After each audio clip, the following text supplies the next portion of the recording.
ipasok ang isang coach sa isang love team ng Jomcar? Ano man? Malaman natin kung gaano ba kadesidido or porsigido si Jomar Uy, na ipakita at ipaglaban si Carla. Tuloy natin. Yo, what's up mga kababayan, mga kalingap? Welcome back muli sa aking munting channel. Ako po ang inyong host, Auriada TV, ay muling nagbabalik.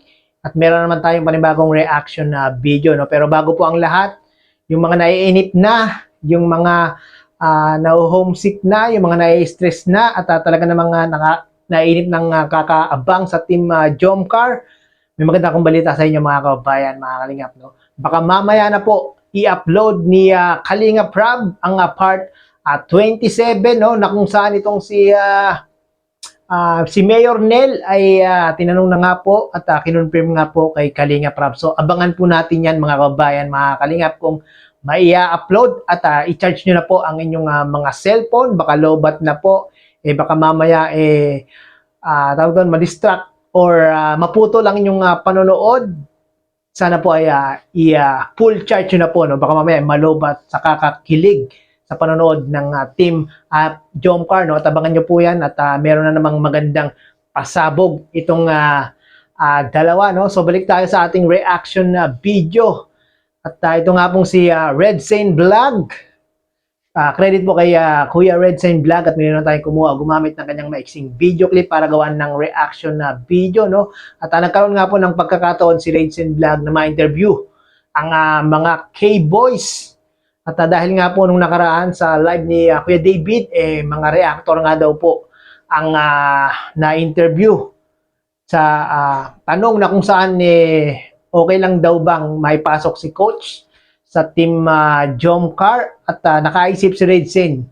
Si Red Saint naman ay tinanong naman yung mga K-Boys at iba't ibang komento, iba't ibang opinion, suggestion ang mga nalaman ni Red Saint sa kanyang mga kasamahang K-Boys. No? At ang pinakamagandang komento nga po na aking napanood mga kababayan, mga kalingap, ay yung sinabi ni Papa Dan, no? Na kung saan bakit daw hindi ipasok si coach kung yun daw yung ikakaganda ng takbo ng Kalingap serie at baka yun pa nga daw yung may aabangan pa, no?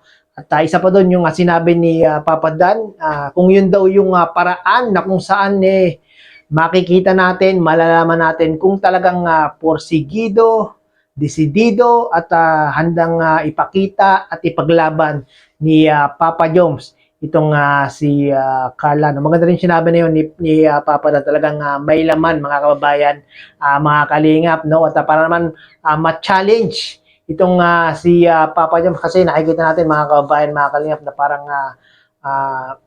hindi masyadong challenge ang nakikita natin kay Papa Joms. No? Kaya nga sabi ni Carla parang nagbibiro lang itong si Papa Joms. No? Pero kung yun ang paraan talaga na talagang magiging todo seryoso itong si Papa Joms kay Carla, why not? Bakit hindi pasok itong si coach, no? At panoorin po natin yung mga ilang pang K-Boys na kung saan na-interview ni Red Saint. Panoorin po natin to. Bro, may tatanong lang naman. May tatanong lang kami. Yon mga kababayan, mga kalingap, no? Sa pag-i-interview ni Red Saint Vlog, na-interview niya po ang isa sa kauna-unahang leading man ng Kalingap serye, no? None other than Roel of Malalag, no? Kung matatandaan nyo, meron ding naging collab triangle si Roel of Malalag kay Rachel Morales, no? At dun sa third party ng Jomcar, bilang ikaw, naranasan mo na yun na nagkaroon na ng love team. Anong masasabi mo kung okay lang ba na pumasok ang isang coach sa love team ng Jomcar? Oops, putulin ko muna kayo mga kababayan, mga kalingap, no? Kung kayo ang tatanungin, matanong ko lang uli, no? Papayag ba kayo na pumasok itong si coach sa team Jomcar para po talagang malaman natin kung talagang porsigido, desidido at handang ipakita at ipaglaban ni Papa Joms itong si Carla. Papayag po ba kayo o hindi? Comment nga po, no? Based sa aking experience, okay lang. Dahil diyan tayo sinusubok na bilang isang si Ruel, mga kababayan, mga kalingap, ay okay lang daw. Napapayag po si Ruel, no? Dahil nga po, pinagdaanan at na-experience ni Ruel itong ganitong mga pagkakataon. No? Sana ay mapanood ni Papa Joms itong vlog na ito ni Red Sing vlog, no? Para naman po alam ni Papa Joms kung ano yung maaari niyang gawin para talagang ipaglaban itong si Carla. Halimbawa, lilima ng isang babae doon. Tapos may hindi inaasahang pangyayari na may pumasok na sabihin natin third party. Okay lang para sa akin. Kasi di ba, yun ang motto ko talaga. May the best man win. Yun, grabe.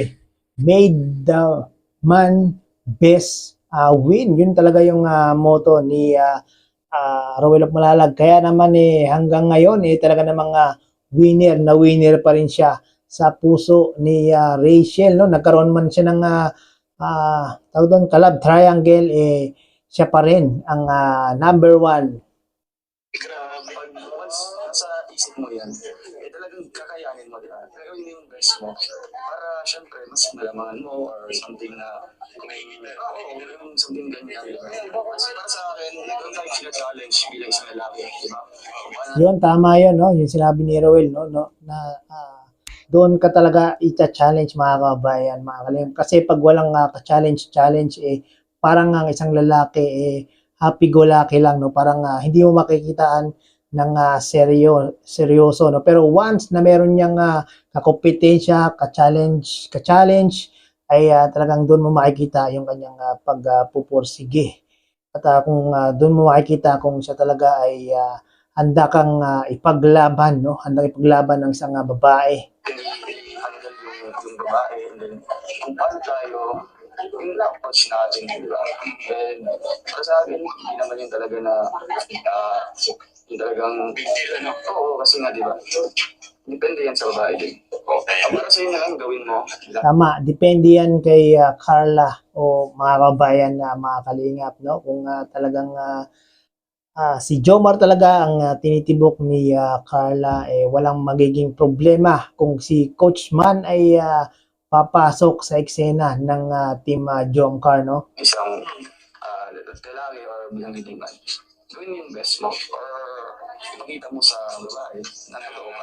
Okay. So, yun, sana mapanood ni Papa Joms to, no? Ito rin yung magandang sinabi ni Ruel of Malalag, no? At sana mapanood ni Papa Joms para magkaroon ng idea si Papa Joms, no? Na ganun yung kanyang gagawin, no? Kung papasok man itong si coach, gawin ni Papa Joms yung kanyang pinakamagandang gagawin, yung pinaka-the best para kay Carla, no?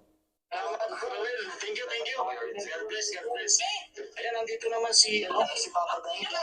At daw kasi ng boys, kailangan daw po kasi ng pulso. Ang pulso ng Yan, si Papa Dan naman, mga kabayan, mga kalingap, no? Itong si Papa Dan, talaga namang payag din sa pagpasok ni coach, no? Kung sakaling papasok si coach, okay lang daw sa kanya dahil nga po kung yun yung ikagaganda ng Kalingap serye, no? At meron pang iba pang aabangan, no? Pero kung sakaling hindi sana makapasok si coach sa Kalingap serye ng Team Jomcar, sana ipasok dito sa Daddy dahil nga po parang maganda-gandang laban ito, no, mga kababayan.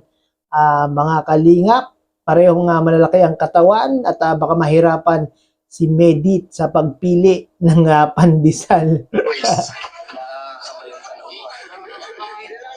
ikaw may ronga na din namang love team. Ano sa pakiramdam mo yung papasukan ka ng love triangle? Or ipapasok si papasok ang isang coach sa isang Papasukan ng love triangle. Ako, maganda-ganda talagang usapin ito, no, mga kababayan, mga kalingap. Usaping love triangle. Sang-ayon ba kayo o hindi? love team ng Jomcar. Ano masasabi mo? Ano opinion mo? Sa akin, kung ano ang sagot ni Vincent Ruel, ay sumasang-ayon ka kay Ruel. Nalaman natin Yun, no? Payag si Papa Dan. Sumasang-ayon siya sa kanyang pinsan na si Ruel of Malalag. No? Dahil alam din ni Papa Dan na talaga namang pinagdaanan din ni Ruel ang ganitong sitwasyon, no? ano ba, kadesidido or ka-prosegido si Jomar. ipaglaban si Carla. Hindi naman dahil sa kumakampi ako na gusto kong pumasok na magkaroon ng love triangle. Pero kung saan po mas maganda at saan mas mag-enjoy at matatagal ang aabangan ng mga viewers. So yun guys, no, talagang iniisip lang ni Kalingap Dan yung kapakanan ng mga manonood at mga viewers. No? Ulitin ko po, hindi po kumakampi si Papa Dan sa mga love triangle. No? Pero kung yun nga daw po yung ikagaganda. At kung yun daw nga po yung talagang para malaman natin kung tunay at tapat ang nararamdaman ni Papa Joms kay Carla. No? Why not? Okay, salamat. Congrats, Papa Dan, sa first pabahay. Nandito kami ngayon sa pabahay ni Salamat Dan. So yun mga kababayan, mga Kalingap, tanungin naman natin si Kalingap Rab kung ano na nga ba ang kanyang desisyon. Papasok nga ba si coach o hindi? Kalingap, may tanong lang ako dun sa live nyo kagabi. Parang bilang leader ng grupo namin, ano yung opinion niyo po dun sa sa pagpasok ni Coach? Payag ka po ba na pumasok si Coach o hindi? Depende po yan, siyempre sa mga viewers natin. Yun mga kababayan, mga Kalingap, no? Sabi ni Kalingap Rab, depende nga po sa inyong mga viewers. Kaya naman po pag nag-live si Kalingap Rab, baka bukas ay mag-live linggo. O ngayon, baka mamaya po mag-live si Kalingap Rab, no? Ay mag-comment po kayo doon mga kababayan, mga Kalingap, kung ano ang inyong mga komento o opinion sa pagpasok ni coach, no?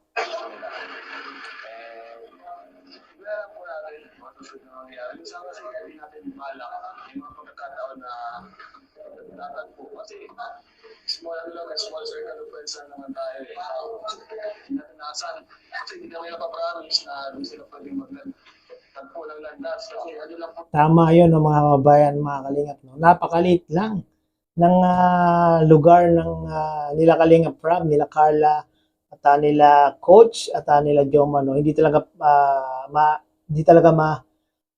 iiwasan na hindi magkatagpo-tagpo itong mga to, no? Talagang naburol pa ako, mga kababayan, mga Kalingap. Tayo, nasa isang palit na lugar lang tayo. Tapos, yung natin, hindi sa yung mga kaibigan natin. Palit na, ako di ko natin alam. Pero sa serye, syempre,